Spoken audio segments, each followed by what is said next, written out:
عقید جبر ہی کا انکار کریں۔ بلا شبہ عقل و منطق دوسری بات کی تائید کرتی ہے۔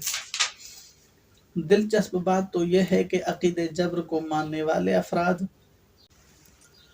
اور مفکرین جب عملی زندگی میں قدم رکھتے ہیں تو وہ ارادے کی آزادی پر عمل پیرا ہوتے ہیں۔ مثلا اگر کوئی شخص ان کے حقوق کو پامال کرتا ہے یا ان کو تکلیف پہنچاتا ہے تو وہ اس کو قابل سزا سمجھتے ہیں اور اس کے خلاف عدالت میں مقدمہ کرتے ہیں، اور جب تک اس کو سزا نہ دلوائیں چین سے نہیں بیٹھتے۔ بس اگر انسان اپنے ارادے میں آزاد نہیں ہے تو پھر یہ سارا واویلا کیوں ہے، احتجاج کیوں اور مقدمہ کیوں کرتے ہیں؟ بہرحال عقل مندوں کا عمومی ضمیر اس بات کی دلیل ہے کہ وہ اپنے دل کی گہرائیوں سے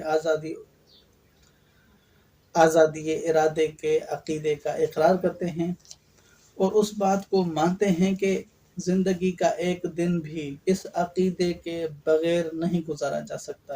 نیز انسان اپنی انفرادی و اجتماعی زندگی کی گاڑی کو اس عقیدے کے بغیر نہیں چلا سکتے۔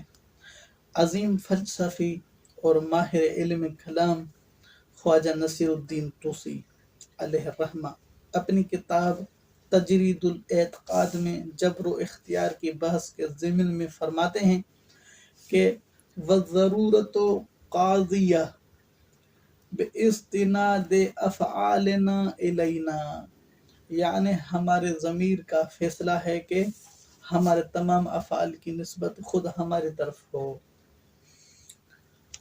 اور ایک ٹائٹل ہے جبر اور مذہب کی منطق کا باہمی تضاد۔ ہمارے اب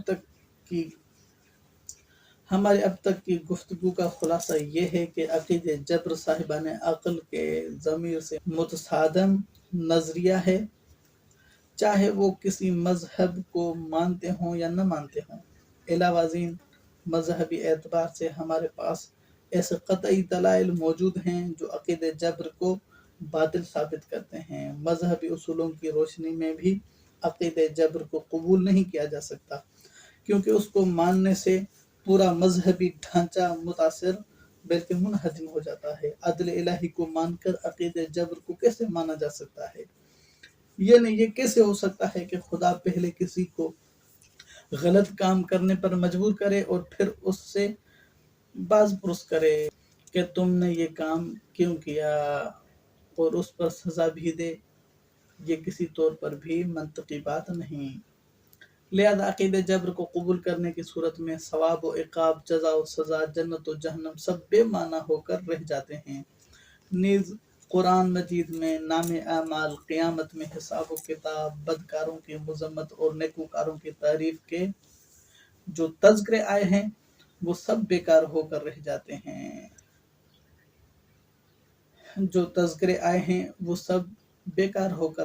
ہیں۔ کیونکہ اس عقیدے کے مطابق انسان سے نیکی اور بدی غیر اختیاری طور پر ہوتی ہیں، جس پر نہ تعریف کی جا سکتی ہے اور نہ مذمت کی جا سکتی ہے۔ ان تمام حقائق کے علاوہ ہم دینی تعلیمات میں سب سے پہلے انسان کی ذمہ داریوں سے متعلق رہنمائی دیکھتے ہیں، اور اگر انسان مجبور ہو تو پھر اس رہنمائی کا کیا مطلب ہے؟ کیا کسی رعشہ کے مریض سے یہ کہنا کہ وہ نہ ہلے یا پاؤں سے معذور شخص سے یہ کہنا کہ وہ اپنے پاؤں پر سیدھا کھڑا ہو جائے درست ہے؟ آخر میں ایک فرمان امیر المومنین علیہ السلام کا مولا فرماتے ہیں عقید جبر کو ماننے والوں کے بارے میں: تلک مقالۃ اخوان عبدۃ الاوثان او خصماء الرحمن و حزب الشیطان، یہ بت پرستوں کے بھائیوں، دشمنان خدا اور شیطان کے گروہ کی باتیں ہیں۔ اصول کافی۔ اللہم صلی علی محمد و آل محمد۔